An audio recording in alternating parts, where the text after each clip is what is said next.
சுப்மன் கில்லு உனக்கு வந்து முறைக்க தெரிலனா கொஞ்சம் வந்து அமைதியாக இரு.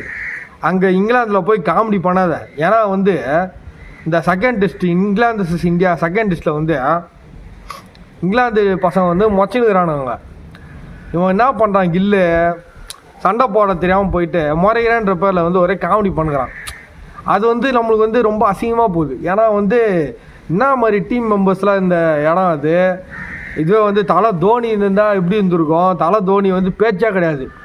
போய் அங்கே நின்னாலே வந்து ஆப்போனண்ட்டே வந்து செதறிடுவானுங்க. அந்த மாதிரி வந்து தலை தோனி மெயின்டைன் பண்ணியிருந்தார்.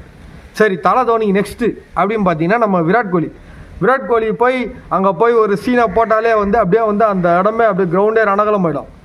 அந்த மாதிரி மெயின்டைன் பண்ணியிருந்தாங்க இந்தியன் டீமை. அதாவது டெஸ்ட் மேட்சை பொறுத்த வரைக்கும் நான் சொல்கிறேன். இந்த தண்டாக்கரம சும்மன் கில்லு போய் என்ன பந்துன்னு தெரில, அவனுங்க எல்லாம் சேர்ந்து சீனா போட்டுக்கிறானுங்க இங்கிலாந்தில். சும்மா போயிட்டு அப்படியே முறைகிற மாதிரி போயிட்டு அசிங்கப்பட்டு ஒரே பல்ப் வாங்கி தான் இருக்குது. இதனால் வந்து அவனுக்கு மட்டும் இல்லை, ஆஸ் ஏ இந்தியன் டீம் கேப்டனாக வந்து நம்ம மொத்த இந்தியாவுக்கு அசிங்கம்ன்ற மாதிரி ஆகுது. எதுக்கு இந்த மாதிரிலாம் பண்ணணும் சொல்லுங்கள். அது வந்து நீ கொம்முன்னு இருந்துரு. எதுக்கு போய் மொச்சு காமெடி பண்ணுகிற கிரவுண்டில்? அது அந்த மாதிரி பண்ணுறதுக்கு நீ கொம்முனே இருந்துடலாம் தெரிஞ்சு. இதனால் நான் என்ன சொல்ல வரேன்னா, கில்லை வந்து கேப்டனாக போடுறது தப்புன்னு நான் சொல்கிறேன்.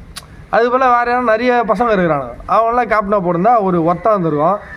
கில்லை கேப்டனாக போட்டு நம்மளோட இந்தியன் டீம் மானத்தையே வந்து வாங்கினுக்கிறானுங்க. இதை வந்து நான் வன்மையாக கண்டிக்கிறேன். இதை வந்து பிசிசிஐ கொஞ்சம் வந்து ஒரு நல்ல முடிவாக எடுத்து கேப்டனை மாற்றுங்க டெஸ்ட் மேட்ச்சுக்கு.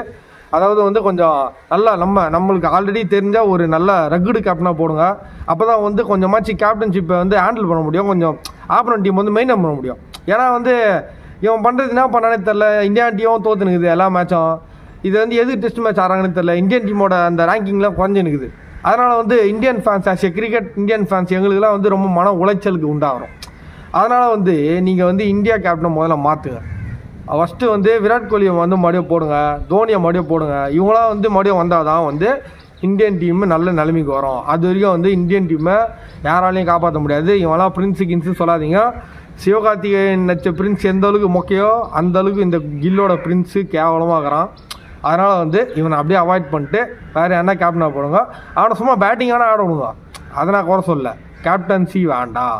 கேப்டன்சியை வந்து ஒரு நல்ல பிளேயராக போடுங்க. அந்த மோட்டிவேஷன் அந்த ஃபயர் இருக்கணும். அந்த மாதிரி ஒரு கேப்டனாக போட்டிங்கன்னா தான் இந்தியன் டீமு மறுபடியும் தோல்வியிலேருந்து மீண்டு வரோன்னு நான் சொல்லிக்கிறேன். இதை தான் வந்து நான் இந்த வீடியோ மூலிமா சொல்லி விரும்புகிறேன். சரியா?